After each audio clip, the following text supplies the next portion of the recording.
Mu mwaka wa 2017 ubwo itorero rya Methodiste Libre mu Rwanda ryizizaga yubile y'imyaka 75 itorero rimaze rishinzwe mu Rwanda ryahise rifata icyerekezo cy'imyaka 25 iri imbere aho rizaba ryiziza yubile y'imyaka 100. Bimwe mu ry'itorero ryiyemeje nuko hari pariseri z'itorero hasengerwa hazaba hatunganijwe kandi hari inyubako z'icyitegererezo. Ibi bikaba bijyanye n'icyerekezo cya leta y'u Rwanda isaba amadini n'amatorero ko hasengerwa haba hano hatunganyijwe kandi hubatse neza. Ni muri urwo rwego itorero Methodiste Libre mu Rwanda kuri iki cyumweru ryatashye ku mugaragaro inyubako y'urusengero rujyanye n'icyerekezo muri paruwase ya Rubavu. Pastor Nsayimana Faustin umuyobozi wa paruwase ya Rubavu aganira n'abanyamakuru yatangiye asobanura uruhare rw'abakristo mu kwiyubakira urusengero rufite agaciro kari hejuru ya miliyoni 150 n'imisago, ndetse akaba navuga yuko hari izindi nyubako zizakomeza kubakwa muri ubu busitani. Iki gikorwa cyakozwe n'abanyetorero bonyine, nta nkunga zo hanze twabonye, gusa twagiye tubona inkunga zituruka mu bavandimwe, mu baturanyi, naho mbese inkunga zaturutse. Nangahe uru rusengero rwatwaye amafaranga miliyoni 150,982. Kubera Imana yadufashije muri ibi bikorwa mubona dushoje, dufite imbaraga n'ubushake bwo kongera kugira ngo turebe uko iyi parisere yacu twarushaho kuyigwizamo ibikorwa, cyane cyane hari ibyo duteganya nk'uko Musenyeri yabivuze. Turateganya kubakamo ibitaro, turateganya indi sale nini yo kwakiriramo abatugana, hari n'ibindi bikorwa byinshi. Turanateganya kuvugurura iyi nzu yahoze ikoreramo Compassion. Ibyo byose biri muri gahunda zacu. Mu birori byo gutahura urusengero, bamwe mu bakristo bagize uruhare mu kubaka ndetse no gukurikirana imirimo y'urusengero ya buri munsi bishimiye kandi bashimira abakristo bafatanije kugira ngo uru rusengero rube rutashywe kandi rwarubatswe neza.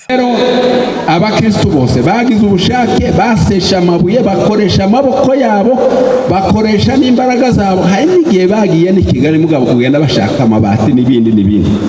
Izo bakoresheje umubiri, ubundi kandi bakoresha n'amafaranga. Twatanze amafaranga menshi. Sinyabara sinabishinzwe, ababishinzwe barahari. Wenda niba bakoze imibare tuzosanga urusengero rwarubatswe n'amafaranga menshi cyane. Kuri ubwo tukaba dushimiye abakristo beza bafatikanyije n'abayobozi bacu bose uko bangana kuko nabavuze, tukubaka runo rusengero tukaba twarutashe uno munsi. Ni urusengero rwiza ko murarubona. Ahasigaye tuzarusengeramo kandi turunezererwemo, tuzirukanga tukubita hirya no hino. Mwabibonye namwe twisanzuye cyane. Reka turangize dushima kuko Imana yaduhaye runo rusengero. Uwiteka habishimishije kandi mukoloma cyane.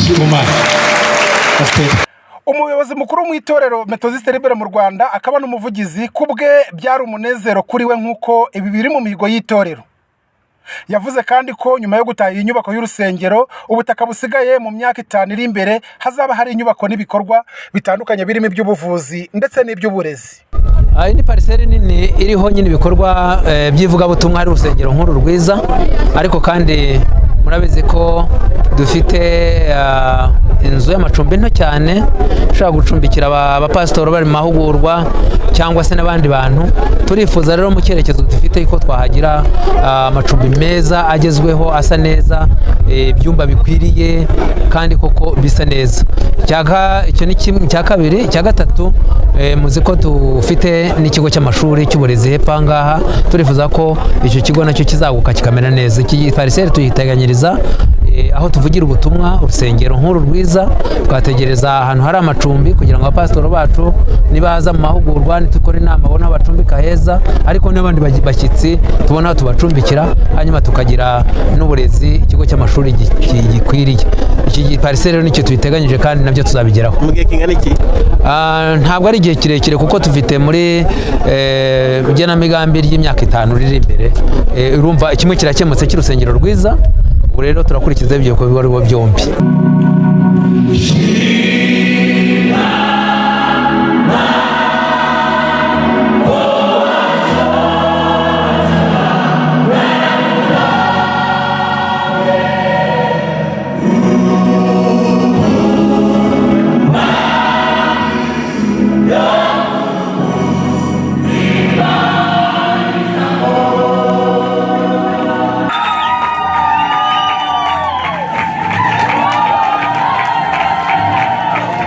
Nibishaka Jean Baptiste, Pacis TV mu karere ka Rubavu, intara y'Uburengerazuba.